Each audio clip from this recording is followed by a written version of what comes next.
Eh bien, coucou tout le monde, c'est Steph Jazz. Alors, pour un nouveau compte-rendu vide-grenier, ce vide-grenier de ce dimanche.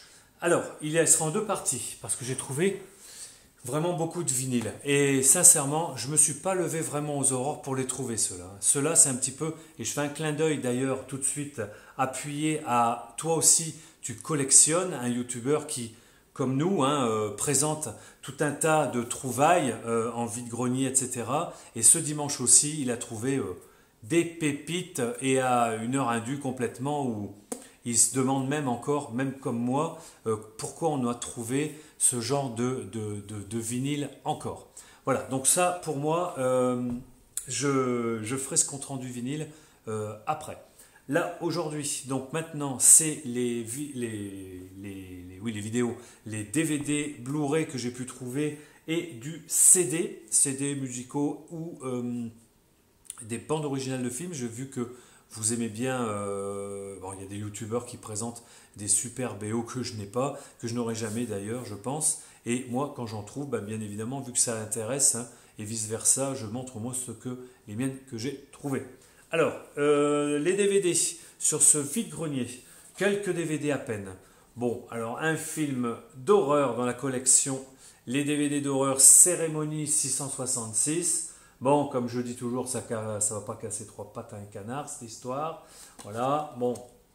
Mais je ne l'ai pas dans mon coin film d'horreur, épouvante. Après, rien à voir, mais Denzel Washington sur un film de Tony Scott que j'ai vu il y a déjà longtemps, je n'ai plus beaucoup de souvenirs, mais je pense que Man on Fire doit être assez extraordinaire, je pense, ou doit être un très bon thriller policier. Donc je l'ai pris pour des petites sommes, c'est du 50 centimes, voire 1 euro. Alors là, pour 2 euros chez un autre vendeur, il n'avait que 2 DVD. 2 DVD, je lui ai pris ces 2 DVD, c'est assez extraordinaire. Il y avait beaucoup de choses, mais il y avait 2 DVD. Je lui ai pris le documentaire sur le groupe Metallica. Donc c'est un documentaire sur leur vie.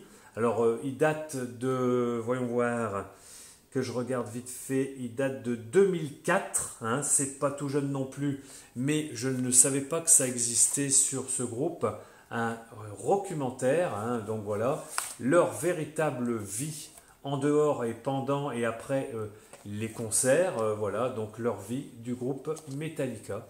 Apparemment, donc c'est réalisé par les réalisateurs de Paradise Lost, film qui était pas mal, je mets de mémoire, film d'horreur, Paradise Lost et Brothers Keeper, je ne connais pas.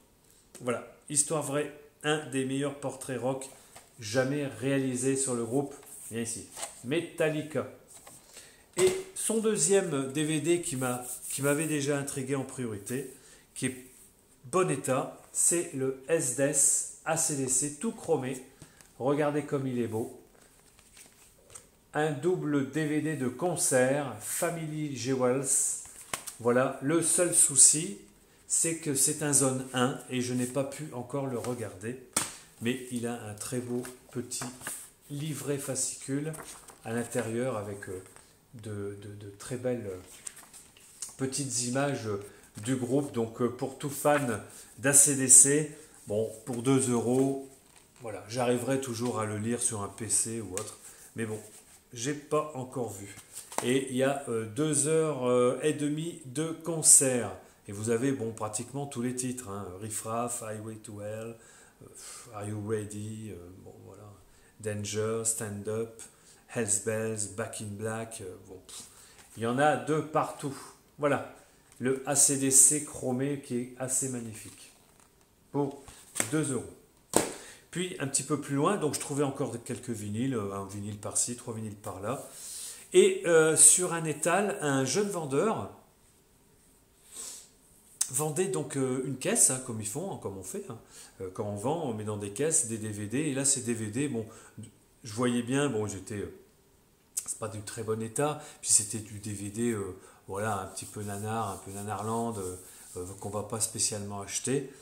Ou qu'on trouve chez Easy pour 50 centimes ou 1 euro dans leur grand bac. Là. Et tout d'un coup, je vois un coffret. En plein milieu, il y avait un coffret. Ok, je vois Harry Potter. Je dis, bon, encore un énième coffret Harry Potter. Et puis je me dis, mais qu'est-ce que c'est cette histoire? Donc je vous le montre. C'est l'Ultimate Edition du premier Harry Potter, en Blu-ray. Il est tout neuf. Ok. Donc ceux qui connaissent le connaissent, mais moi sincèrement, je ne l'avais jamais vu. C'est pas que je m'y intéressais pas, mais bon, quand j'ai un DVD d'Harry Potter, j'ai un DVD d'Harry Potter. Et là, avec le livret, avec voilà, le petit livret, avec l'édition Blu-ray, DVD, etc. Avec en plus à l'intérieur, je remets ça proprement quand même, des petits goodies, des cartes postales, etc. etc. D'accord, voilà, numéro 1, numéro 2. Et une superbe carte en animé 24 images secondes. Alors je ne sais pas si on verra quelque chose. Donc voilà, c'est quand elle se transforme en chat. Voilà. Et donc ça, c'est de la trading card pure. Donc ça fait partie des collections que j'affectionne. J'ai fait pendant quelques années entre les vinyles et les DVD. Je suis revenu un petit peu à tout ça et je vous ferai un petit topo de ce qu'est une trading card et comment on peut en acheter et ce que ça vaut. Voilà. Donc ça, voilà, une belle trading card qui est dans ce coffret collector. Donc je remets, hein, excusez-moi, tout ça le plus proprement possible. Voilà. Ouais, je remets comme je peux parce que voilà. Hop. Il y avait celui-ci. D'accord. Et caché entre les DVD Nanarland, il avait celui-là. Il avait donc le 2. Harry Potter et la Chambre des Secrets. Pas ouvert, avec encore le plastique qui entoure l'édition comme neuf. Donc je les prends dans ma main, bien évidemment, et je lui dis, mais ceux-là, vous les feriez combien, les deux coffrets? 5 €. Voilà. J'ai eu ces deux coffrets pour 2,5 € chaque. Ok. Écoutez, si ça vous va et tout, ouais, c'est parfait. Je suis parti avec. Je le remercie. Parce que bon, des DVD, des coffrets comme ça, encore neuf en Blu-ray, pour du Harry Potter sur une Ultimate Edition, je présume que ça coûte un bras. Ça coûte encore assez cher, je dirais. Bon, là, je ne les ai pas achetés grand-chose. Bon, je trouve encore un peu de vinyle sur 2-3 étals, comme d'habitude. Rien d'extraordinaire, mais toujours des vinyles qui me parlent, ou je trouve sympa la pochette, ou le visuel. Donc je prends ça, j'en ai quand même déjà une bonne dizaine, une bonne quinzaine, une bonne dizaine. Et je rencontre donc un couple de revendeurs, et eux, ils savaient à peu près ce qu'ils avaient. Hein. Donc ils vendaient du jeu vidéo sur plusieurs plateformes. Ils avaient encore, c'était bien rangé, propre. Il y avait des prix. Vraiment, il y avait du vinyle à droite. Il y avait des 45 tours et tout. Et il y avait une boîte, une belle boîte avec du CD. Et donc, bon, les jeux comme ça, je regarde vite fait. Ça m'intéressait pas plus. Je vais au CD et je commence à regarder tranquillement. Là, c'était 10h30, 11h moins le quart. Hein. C'était pas 6h du matin, hein, ni quoi que ce soit. Hein. Là, les gens, ils étaient déjà passés, repassés sûrement. Et je prends mon temps, parce que j'avais déjà là trouvé... Enfin, j'avais fini mon vide-grenier pratiquement avec eux. Donc, j'étais tranquille, vraiment, j'étais serein. Et je regardais tranquillement, donc, les BO qu'ils avaient, qu'ils vendaient. Ils en avaient bien une quarantaine ou une cinquantaine à 1 €. Bon, alors je dirais par contre, le prix génial, par contre c'était que des BO de Various, de groupes, et bon, c'est pas mal, hein, j'en ai pris 3, j'aurais pu en prendre plus, mais après ça m'intéressait moins d'avoir du SDS, du Def Leppard, du Thin Lizzy, dans des BO. Moi, ce que je voudrais, c'est plutôt le score, l'original, voilà. Alors, pourquoi je vous dis ça? Parce que j'étais tranquille, j'étais peinard, j'étais pas accoudé au comptoir, hein, j'étais à côté tranquillement de leur petit bac de CD. Tout d'un coup, te voilà arrivé d'en face, que je n'ai pas vu, un tout rachitique, tout blanc, un petit vieux, je vais l'appeler un petit vieux. Bon, moi je suis un ancien, si vous voulez, je commence à être un peu vieux, mais lui là, je le vois arriver, enfin je le vois pas arriver, il se colle à moi, pratiquement. Donc, je le vois arriver à mon niveau, bien évidemment. Et je fais de plus en plus maintenant attention aux gens qui sont un peu autour de moi. Bon, j'ai pas de peur ni rien, mais je me dis, je vais tourner mes CD, et t'as l'autre qui va plonger sa main sur le CD que je pense que j'aurais pris. Donc ça je le fais, ça marche plus. Ça. Donc, je fais attention. J'avais ces 3 CD dans ma main. J'étais en train de regarder les autres. Tac, tac, tac. Le vlati pas l'autre. Collé à moi, toujours, pratiquement. Alors qu'il y avait de la place. Hein. Il n'y avait pas 500 000 foules. Il me bouscule la pile d'à côté. Et ça, c'était intentionnel pour m'emmerder. Donc là, je me dis, ça tourne vite fait dans ma tête. Je me dis, oh là, toi, mon gars, ça va pas le faire. Je reprends ma pile à moi qui venait de me déranger. Et je la rebouscule, la mienne. Ça bouscule, on va dire la sienne. Mais il n'était pas en train de vraiment de regarder la pile d'à côté. Et là, il me regarde et il dit, ça va? Je dis, vous, ça va, vous? Il y a un problème? Parce que là, je vois bien ce que vous faites. Hein. Il me dit, je fais quoi? Ben, je lui dis, vous me cassez les burnettes. Je lui dis comme ça. Les 2 vendeurs qui vendaient les trucs, bon, ils souriaient, mais un peu verts, parce qu'ils voyaient qu'il y avait une embrouille entre ce monsieur et moi. Enfin, il souriait quand même.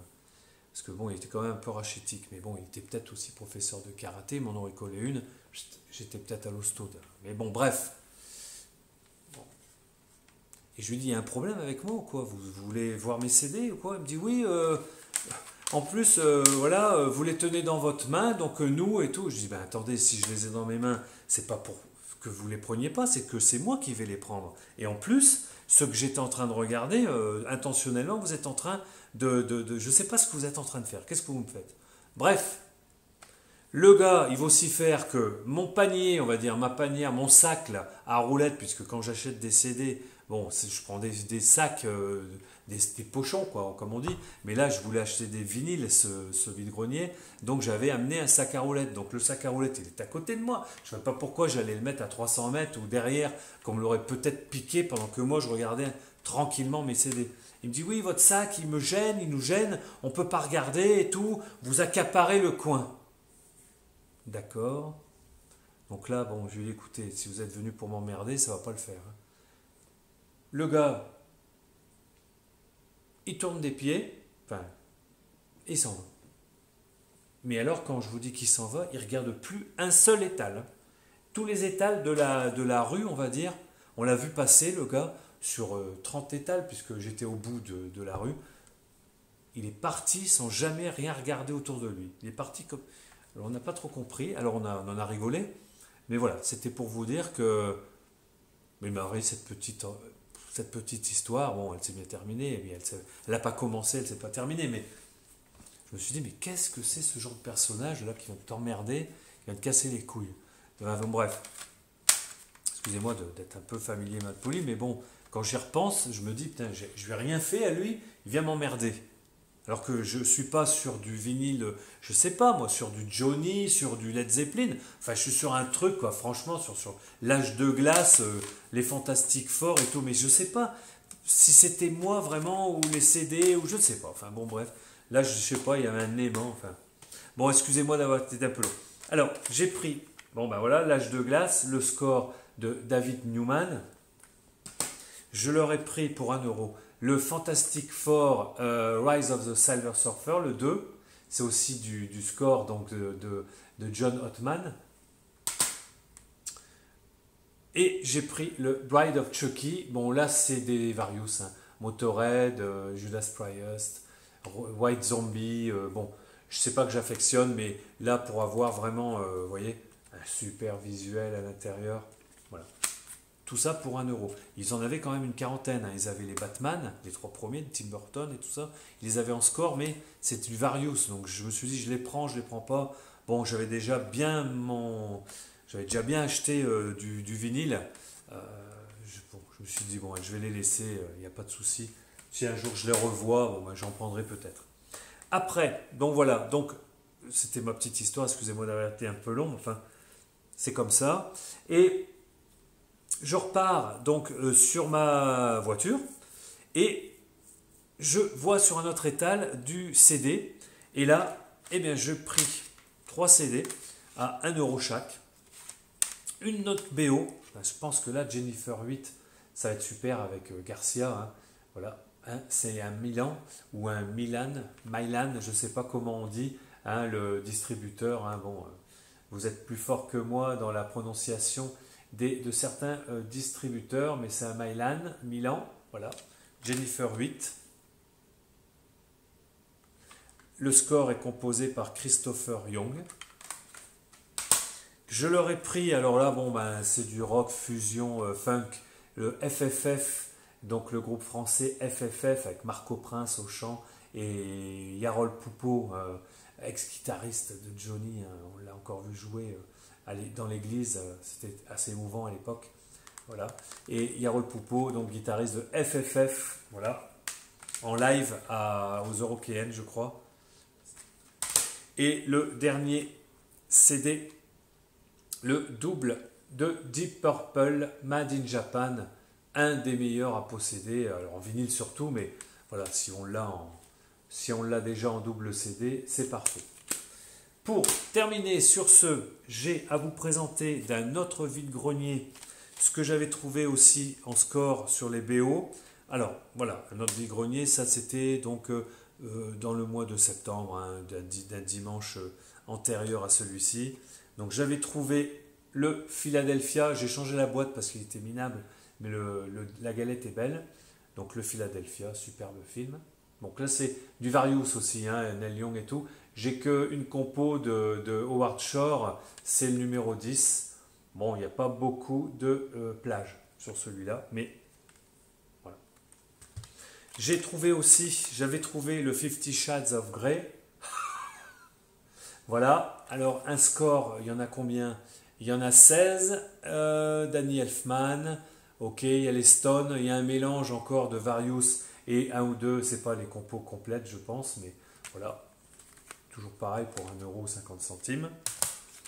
Là, ça fait bien plaisir, le Kick-Ass, superbe film, mais le score, bah pareil, hein, il y a les Prodigy, il y a Ellie Goulding, il y a les Sparks, voilà, donc c'est du Various, mais bon, c'est la BO quand même. Bon, alors celui-là, on l'a déjà présenté 2 ou 3 fois, le 9 semaines et demie. Le Harrison Ford, alors j'en suis très content, mais vous allez savoir pourquoi. Le Air Force One avec Harrison Ford, regardez comme il est beau. Regardez comme il est beau. Et tout d'un coup, je m'aperçois que original vidéo, 29,90 $, quality guaranteed. Je dis merde, vidéo, mais qu'est-ce que c'est? En fait, c'est la vidéo, le film, en 2 CD. Regardez ça. Américain. Alors, je ne sais pas si ça vient des États-Unis ou d'Angleterre, enfin, c'est en dollars. Voilà. Et c'est pas la BO, en fait, c'est la vidéo du film Air Force One dans ce package. J'en ai pas hein, des vidéos dans ce genre-là, genre CD.